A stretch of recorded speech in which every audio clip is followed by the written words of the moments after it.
So on the property side, but let's HMOs, has your strategy changed? Do you love one strategy more than another? Where you sort of at with property?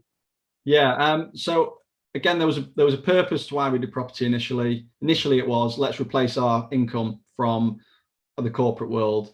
And even before getting to that, we were like, let's just get to £2,000 a month. Cover the bases, mortgage bills, like basic outgoings. So we were living up in the northeast, as you know, is pretty decent investment area. Yeah. And so we looked into buy-to-lets first, kind of start with something that was lower risk, lower return, but we could really cut our teeth on. And then we moved on to HMOs, smaller HMOs. I mean, the biggest HMOs we do is up to 6 bed, don't really go above that. And we quite like keeping it at that. So for a few years, we invested in that strategy, buy-to-lets HMOs, just kept going. And then in recent times, we've moved more into the commercial conversion space, and also land development is something that we've got running at the moment. So when I say commercial conversions, larger buildings, like we've got a grade 2 listed chapel in North Wales, and also a pub up in the northeast that we're converting into multiple apartments. So the chapel's going to be 7 apartments, the pub's going to be 12 apartments.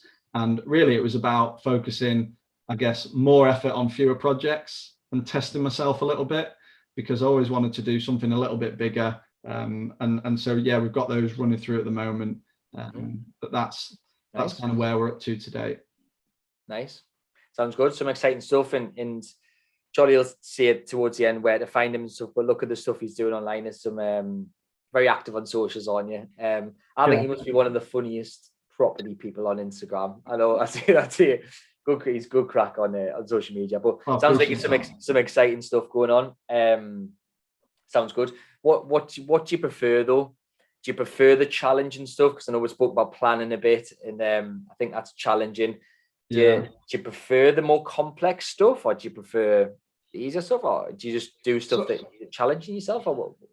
I like doing deals, going back to the sales side of thing. I like the chase, the hunt, go for the kill, and then negotiation. I just thrive off that. So if I smell an opportunity or I see something, I just kick into like overdrive, and I really want to close the deal. And whether that's a learned behavior or whether that's something that's kind of ingrained within me, DNA similar to my dad, I don't know. But that's what I buzz off. So once the deal's done, I'm sort of mentally, I've already developed it. Sometimes forget you've still got that bit to do. But so I would say I like that side of it, whether it's a buy to let or a HMO or a commercial conversion. That's the bit that really kind of I thrive off.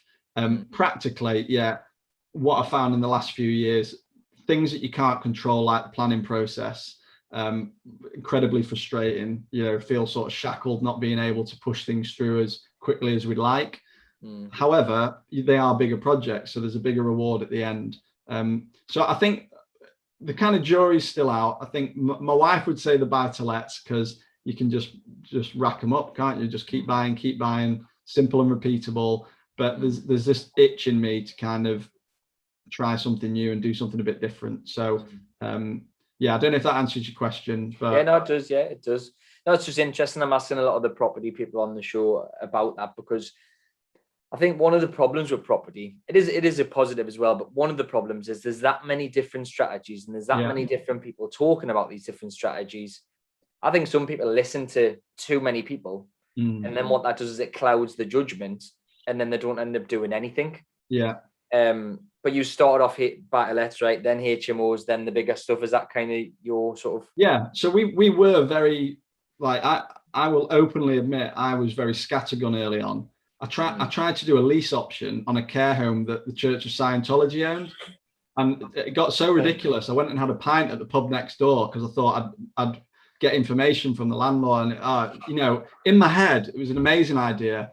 And eventually someone sort of sat us down and went, "You're all over the place. What are you doing? You're trying to like do lease options, and you're just seeing every strategy and trying to go for it." And that was when it came down to how much money per month? What's the purpose of you doing this? Yeah, exactly. Is it number of houses? Is it amount of money per month? And for us, it was, we need to get to a figure per month.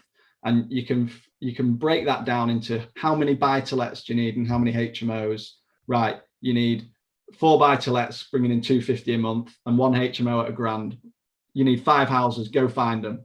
Forget care homes, forget anything else, just ignore all of them and focus on that. And once we did that, we really started to motor, and that's where we really got traction and momentum.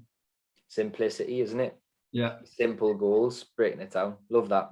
Yeah. Thanks, Charlie. I think that's great advice for a lot of people. There will definitely be people listening to this who either starting it from property or they're looking at the bigger stuff without, learning to walk before they can run type thing. I think that's great advice. Thanks, Charlie.